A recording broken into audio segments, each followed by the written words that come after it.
विश्वनाथ या विनोद जी जो बात कह रहे, वाकई में कोई मतलब हम प्रतीकों पे या मानकों पे कोई अगर देशभक्ति को तोड़ने वाला जो नजरिया है वो है तो एक्सट्रीमिज्म ही, कि मतलब एक डीपी लगा देने से या डीपी ना लगा देने से कोई देशभक्त हो जाएगा, देशभक्त नहीं रहेगा। तो एक्शन तो स्पीक करते हैं, मतलब action should speak louder than words. और आपके कर्मों से पता लगता है, ये जो आप काम कर रहे हैं, कि आपका देश के या देश के जो प्रतीक हैं या प्रतीक चिन्ह हैं उनके प्रति आपका क्या नजरिया है, क्या है।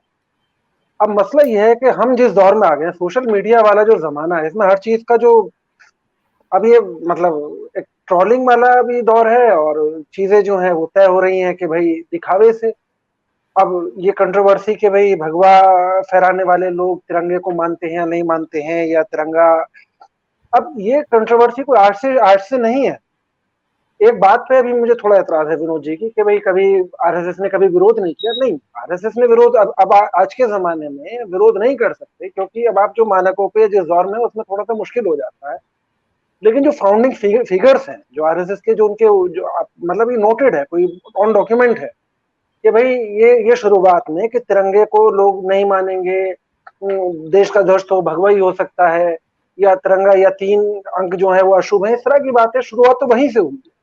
और कंट्रोवर्सी की हिस्ट्री पुरानी है, और अब उसमें आके पॉलिटिकल लोग कुछ भी कह दें या इधर करें या उस चीज का डिनायल आ जाए, डिनायल का मतलब अब एक्सेप्टेंस और डिनायल वाला इशू है। लेकिन हाँ, ये बात ठीक है कि भाई ये चीजें जो है, या किसी लोगों पे या किसी एक उसे जो है कि सिर्फ डीपी या तिरंगा या इन सब चीजों पे हम क्यों इतना जोर है, कि जब हम मतलब बेसिक्स पे या एलिमेंट्स पे हम, या देशभक्ति या देश के लिए जो काम करने वाली बातें हैं वो उनसे हम पीछे हट रहे हैं या उनसे पीछे हटे। और ये ठीक कहा विनोद जी ने कि भाई बहुत सारे कभी विरोध नहीं किया या विरोध, अब विरोध नहीं करेगा कोई। अब विरोध का मतलब आप समझ रहे हैं, आज के जमाने में विरोध का मतलब यह है कि आप एक आइडियोलॉजिकली आप जब राष्ट्रवाद को फिर हवा दें और फिर उससे डिनायल मोड में चले जाएं।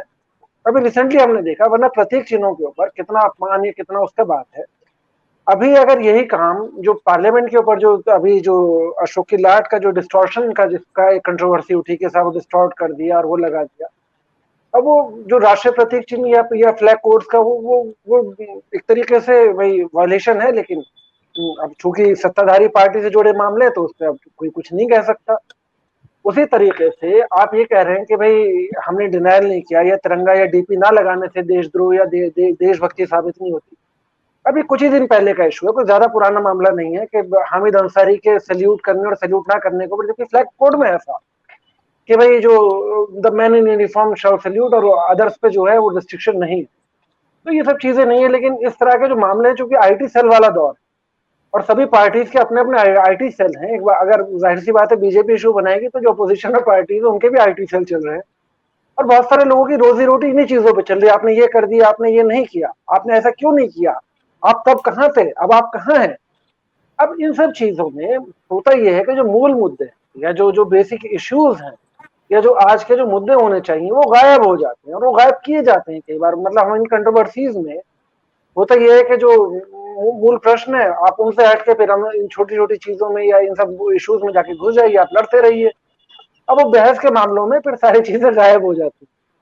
अब ठीक है, बाकी हरिकेश जी जो कह रहे थे उनकी बात भी जायज है, कि भाई उन्होंने जो पॉइंट्स रखे वो बिल्कुल उन पे भी बहस होती है। अब चूंकि बहस करना ही है पॉलिटिक्स में, तो अब हमारा तो काम ही इस बात का है कि भाई तुमने ये कहा, तुमने वो नहीं कहा, तुमने ऐसा किया, तुमने वैसा नहीं किया, तुम राष्ट्रीय ध्वज नहीं फहराओगे तो देशद्रोही हो जाओगे, डीपी नहीं लगाओगे तो देशद्रोही। जैकब मैं थोड़ा सा इंटरप्ट कर रहा हूँ, क्योंकि मैं उन्हीं बातों पर आ रहा हूँ।